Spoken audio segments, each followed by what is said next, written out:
अपने घर को सड़कों में दबा लिया, गलियों को कवर कर लिया। याद रखना, जब आप दूसरों का रास्ता रोकेंगे तो आपके रास्ते तो अपने आप रुक जाएंगे। क्या कह रहे हैं? मैंने देखा है हमारे यहाँ भी लोग ना सड़कों को कब्जा लेते हैं, कब्जा कर लिया। बाद में परिणाम क्या हुआ? जो उनकी गति थी धीमी पड़ गई और धीमी पड़ गई, बिल्कुल डाउन जीरो हो गए। जब आप दूसरों का रास्ता, भाई गांव के लोग, नगर के लोग जिस गली से निकलते हैं, तुमने दबंगई के कारण दबा लिया तो तुम्हें क्या लगता है तुम सुखी हो जाओगे? जब लोगों का रास्ता अवरुद्ध करोगे तो तुम्हारे रास्ते अवरुद्ध नहीं होंगे। कॉमन सेंस है। इसलिए रास्तों को कभी ना दबाना चाहिए। 2 फीट 4 फीट और आप छोड़िए ताकि कल को अपने घर के बाहर गाड़ी खड़ी कर सकें, तो आपके लिए पर्याप्त जगह होनी चाहिए ताकि आप कोई दिक्कत ना हो। बार बार थोड़ी घर के अंदर गाड़ी डालता है आदमी, अरे बाहर खड़ी रहती है दिन में, तो बाहर गाड़ी खड़ी हो इसके लिए तो पर्याप्त जगह हो। सड़कों को दबाने से आपका जीवन दब जाता है, आपकी तरक्की रुक जाती है, ऐसा वास्तु कहता है, हम नहीं कहते। जनक जी के नगर में सड़कों का वर्णन है रामचरितमानस में। बड़ी चौड़ी चौड़ी सड़कें, हरा भरा है, सड़कों के किनारे हरियाली है। आज जैसा लोग कहते हैं अमेरिका में है, लंदन में है, अरे भाई ये सब पहले भारत में था। पहले चौड़ी चौड़ी सड़कें हुआ करती थी। मोहनजोदड़ो हड़प्पा संस्कृति के जमाने में भी सड़कें चौड़ी चौड़ी का वर्णन मिलता है। सड़कें चौड़ी हो, सड़कों के किनारे बाग बगीचे लगे हो, पेड़ पौधे लगे हो, फिर घर बनते थे, है ना। बड़ा सुंदर वर्णन है। राम जी, जनक जी ने श्री भरत दशरथ जी से कहा कि अब हमारी बेटियां 4 है, आपके पुत्र भी 4 हैं, आपकी आज्ञा हो तो चारों का विवाह संपन्न किया जाए। जनक जी से जब ने ये प्रस्ताव जनक जी ने रखा तो गुरुजनों से पूछा, वशिष्ठ जी से। वशिष्ठ जी बोले, इससे बढ़िया कोई शुभ लग्न नहीं है, कर दो। 4 मंडप गाड़े गए और चारों दुल्हा, आज चारों दुल्हा बैठे हैं, है ना। बैठे तो चारों दुल्हा हैं, पर सबसे बढ़िया कौन से दुल्हा है?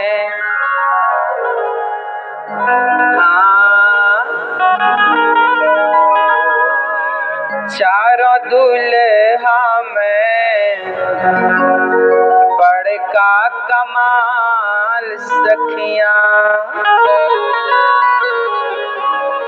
आज मिथिला नगरिया निहाल सखियां, आज मिथिला नगरिया निहाल सखियां। ये भाषा बिहार की है, शायद आपको समझ में ना आए। वहाँ जब किसी का विवाह होता है ना बिहार में, छोरा छोरी का, तो ये भजन जरूर गाते हैं। जब तक ये भजन ना गाएं तब तक विवाह संपन्न नहीं होता।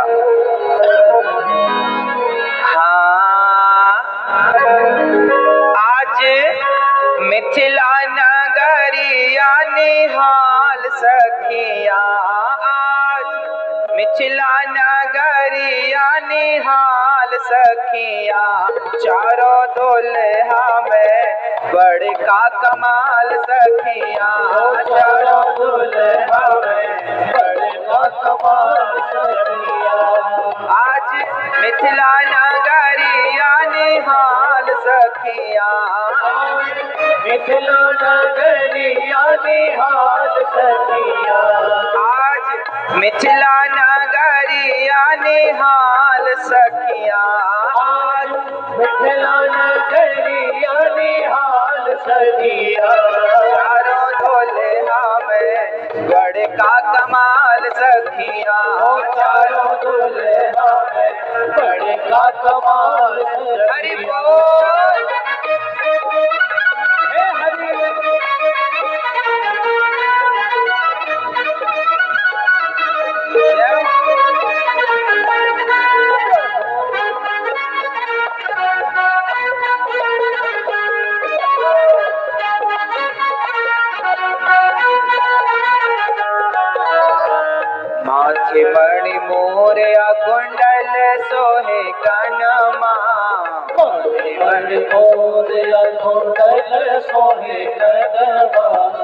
बिहार की भाषा है, समझिएगा। माथे पर मणि सोह रही है और कानों में कुंडल लटक रहे हैं। राम जी का श्रृंगार का वर्णन है। माथे मणि मोरया कुंडल सोहे कनमा, माथे मणि मोरया कुंडल सोहे कनमा, काली काली गजरारी जुलमी नयनमा, काली काली गजरारी जुलमी नयनमा, लाल लाल लाल चंदन सोहे भाल सखिया, लाल लाल लाल चंदन सोहे भाल सखिया, लाल लाल लाल चंदन सोहे भाल सखिया, लाल लाल लाल चंदन सोहे भाल सखिया, चारों दुल्हा में बड़का कमाल सखिया, चारों दुल्हा में बड़का कमाल सखिया।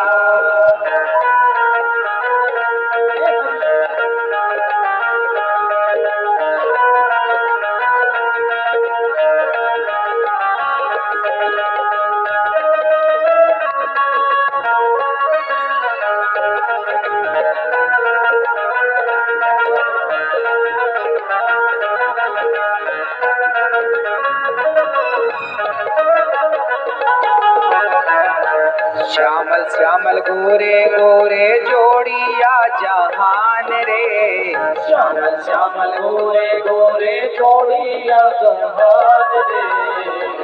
कितना सुंदर वर्णन है।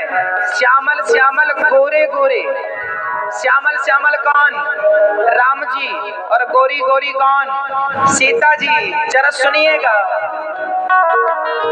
श्यामल श्यामल गोरे गोरे जोड़िया जहान रे, श्यामल श्यामल गोरी गोरी जोड़िया जहान रे। अखियां न देखनी सुनेली ने कान है, अखियां न देखनी सुनेली ने कान। ऐसी जोड़ी है जिस जोड़ी को ना कभी आंखों ने देखा है ना तो कभी कानों ने। राम जी गोरे और राम जी सांवले और सीता जी गोरी, ऐसी जोड़ी तो ना आंखों ने देखी है ना किसी के कानों ने सुनी है। श्यामल श्यामल गोरी गोरी जोड़िया जहान रे, श्यामल श्यामल गोरी गोरी जोड़िया जहान रे। अखियां न देखनी सुनली ने कान है, अखियां न देखनी सुनली ने कान। जुग जुग जोड़िया ये जीवे बेमिसाल सखिया, जुग जुग जोड़िया ये जीवे बेमिसाल सखिया। जुग जुग जोड़िया ये जीवे बेमिसाल सखिया, जुग जुग जोड़िया ये जीवे बेमिसाल सखिया। चारों दुल्हा में बड़का कमाल सखिया, चारों दुल्हा में बड़का कमाल सखिया। चारों दुल्हा में बड़का कमाल सखिया, चारों दुल्हा में बड़का कमाल। हरि बोल।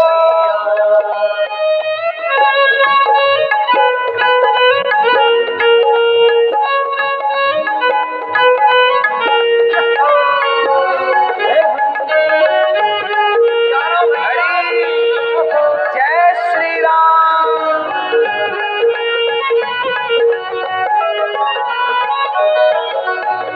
गगन मगन आज मगन धरतिया, गगन मगन आज मगन धरतिया। देख देख दुल्हा के सांवल सुरतिया, देख देख दुल्हा की सांवल सूरतिया। गगन मगन आज मगन धरतिया। गगन मतलब आकाश में मगन हो गया।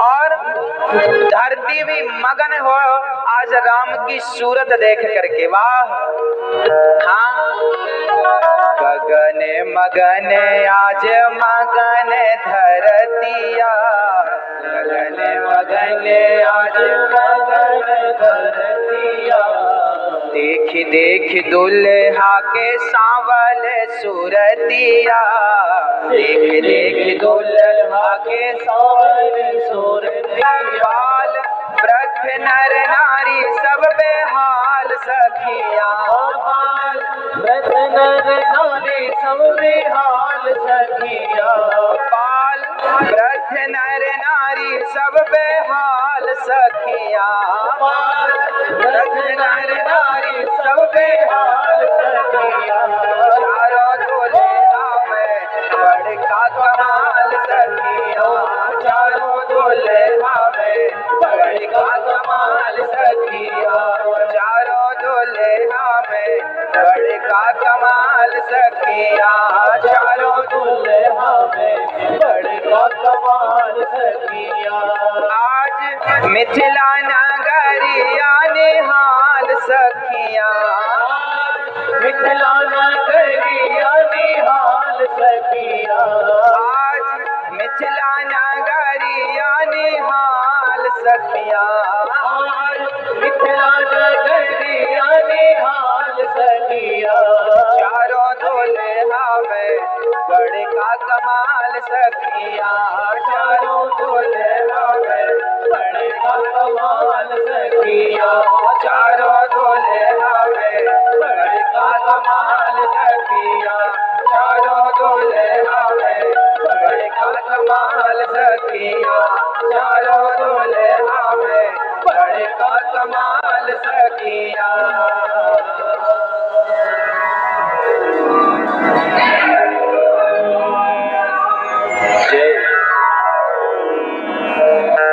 आज मिथिला नगरिया निहाल सखिया, आज मिथिला नगरिया निहाल सखिया, चारों दुल्हा में बड़का कमाल सखिया, चारों दुल्हा में बड़का कमाल सखिया। है तो चारों ही कमाल, पर बड़का ने तो कमाल कर दियो। हाँ, बड़का छुटका, छुटका कौन और बड़का कौन?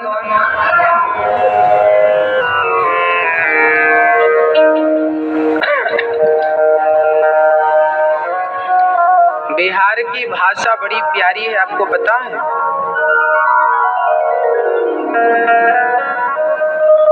बिहार का व्यक्ति जब बोलता है, अच्छा बड़े गुस्से में बोले तो भी लगता नहीं कि व्यक्ति गुस्से में बात कर रहा है। बिहार की भाषा बड़ी मधुर है, बड़ी मीठी है। जैसे ब्रज की भाषा बड़ी मीठी है, सबसे बढ़िया भाषा है पूरे भारत में ब्रज की भाषा, ब्रज भाषा। अवधी भाषा भी बड़ी सुंदर है, पर बिहार की भाषा भी बड़ी अद्भुत है, बिल्कुल सरल सहज।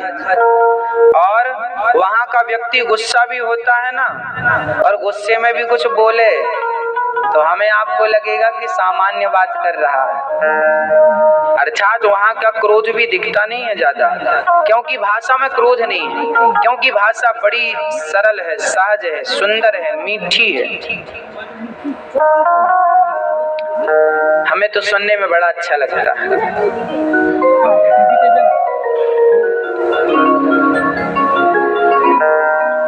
आइबो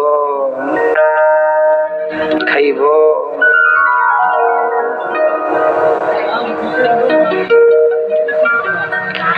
बड़ी सुंदर भाषा। आज राम जी अयोध्या से पहुंचे जनकपुर और बड़े भाव से श्री राम लक्ष्मण भरत शत्रुघ्न का विवाह संपन्न हुआ। राम जी का विवाह सीता माँ से, लक्ष्मण का विवाह उर्मिला, शत्रुघ्न जी का विवाह श्रुतकीर्ति और भरत जी का विवाह मांडवी। चारों भाइयों का विवाह संपन्न हुआ। जनक दशरथ जी बोले जनक जी से, चलो अब विदा करो बेटी को। जनक जी बोले विदा कैसे करें, अभी तो चारों तरफ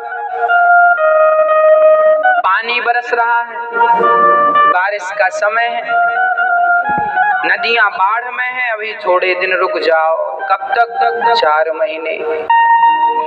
जनक जी ने 4 महीने इसलिए रोक दिए क्योंकि चतुर्मास यहीं व्यतीत कर लो, कहाँ जाओगे पानी।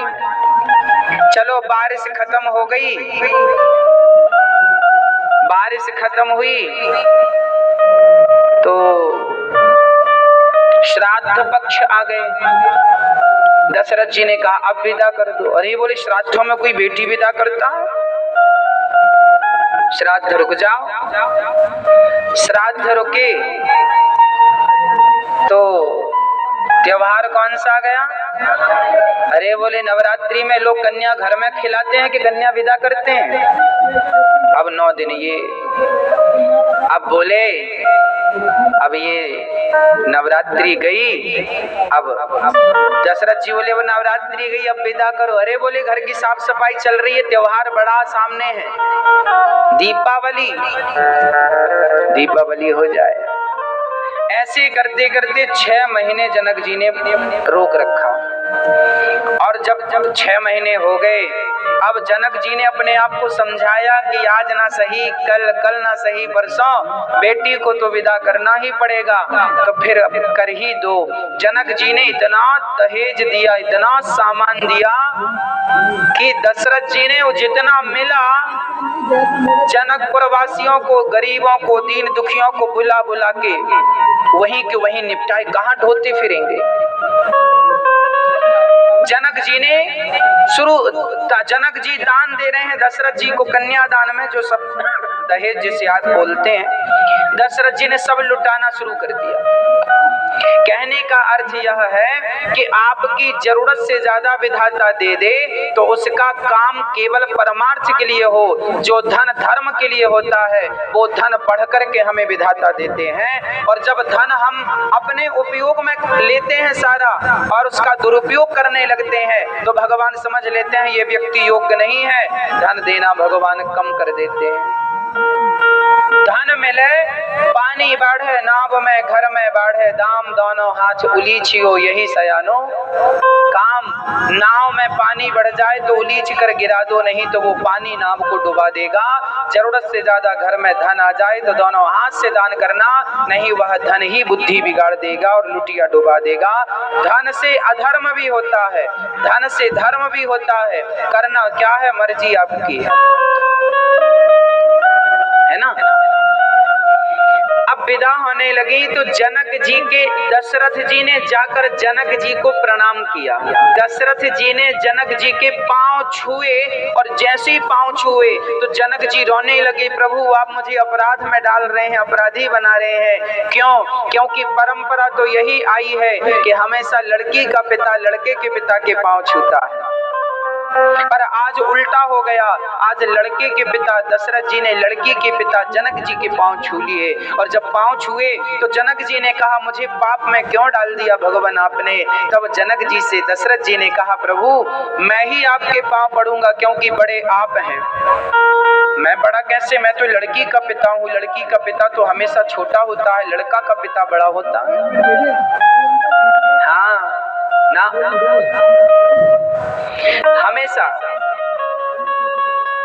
हमेशा दशरथ जी ने कहा जनक जी सुनो, हमेशा देने वाला बड़ा होता है और हमेशा लेने वाला छोटा होता है। अरे लड़की का पिता इसलिए बड़ा होता है क्योंकि लड़की का पिता लड़की दान करता है, देता है, जिसे कन्या दान कहते हैं। तो देने वाला तो सदियों से बड़ा हुआ है। अरे देने वाला बड़ा हुआ तब तो लेने वाला बामन बने। भगवान को भी बामन बनकर, बामन मतलब छोटे, बामन अंगुल के, जब देने वाला देता है, देने वाला सदा बड़ा होता है। यदि बड़े बनना है तो देना सीखो। दशरथ जी ने कहा कि आप तो देने वाले हैं, आपने 4 बेटियों का दान किया है, आप देने वाले हैं इसलिए आप बड़े हैं, हम लेने वाले हैं इसलिए हम छोटे हैं। पर समाज की परंपरा उल्टी चलती है। यहाँ तो लड़के का पिता यही सोचता है हम बड़े हैं। जरा पूछो इनसे, तुम किस एंगल से बड़े हो? तुमने दिया क्या है? सिर्फ लिया है, केवल लिया है। कल ही हमसे एक बिटिया ने पूछ लिया, कल कथा सुना के हम गए तो ऊपर बैठे थे तो एक बेटी आई, उसने कल हमसे पूछ लिया कि गुरुजी आखिर माँ बाप लड़की के घर क्यों नहीं खाते? माँ बाप लड़की के घर क्यों नहीं खाते, क्यों नहीं रहते? आज भी यह देखा जाता है कि स्त्री और पुरुष यही कहते हैं कि हमें लड़की के घर का खाना ना पड़े।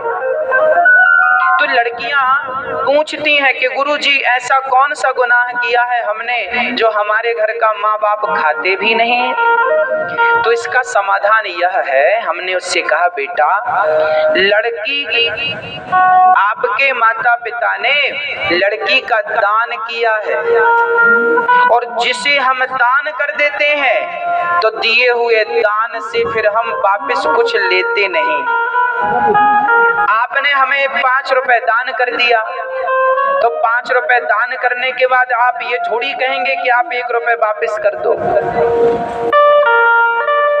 दान कर दिया सो दिया हुआ दान वापस नहीं लिया जाता। यदि लेता है कोई तो पाप का अधिकारी बनता है। इसलिए लड़की का दान कर दिया है, और जब दान दे दिया, कन्या दान कर दिया, तो दिए हुए दान के फिर रोटी खाना शोभा नहीं देता है ना। इसलिए माँ बाप लड़की के घर नहीं खाते क्योंकि दान किया। हाँ, पर मजबूरी है तो फिर कोई समस्या नहीं है। ऐसा बहुत बड़ा दोष नहीं है कि अब नहीं ही खाना चाहिए। हो सके तो ना खाओ, कोशिश करो। पर यदि मजबूरी है, बेटा रोटी नहीं देता तो बहुत सारी स्त्रियां बेटी के घर ही रह लेती हैं। अच्छी बात है, बुरा नहीं है, मजबूरी है। आपातकाल में हर चीज क्षम्य है, क्षमा है, पर आपत्ति विपत्ति के समय में, हर समय नहीं कि सब राजी मर्जी है तो भी बेटी के घर 15-15 दिन पड़ी है माँ। विपत्ति का समय हो, आपके जीवन में आपका बेटा सेवा ना करता हो और बेटी हाथ पसारे कि माँ मेरे पास आओ मैं सेवा करूंगी, तो फिर उस समय बेटी के यहाँ खा पी सकते हैं, फिर दोष नहीं है क्योंकि आपातकाल है वो। चलिए, अब तो ऐसे आपातकाल में सब चीज क्षम्य होती है। अब भगवान श्री राम सीता जी विदा हुई। आप अपने बच्चों को संस्कार जरूर दीजिएगा। संस्कार कौन सा? दशरथ जी ने मांगा कुछ नहीं, पर जनक जी ने दिया बहुत कुछ, बहुत कुछ जनक जी ने दिया। लड़की का पिता जो दे दे राजी मर्जी से रख लो, मांगा ना करो। दहेज जैसी भिक्षा हमें नहीं लेनी चाहिए। आप अपने बच्चों को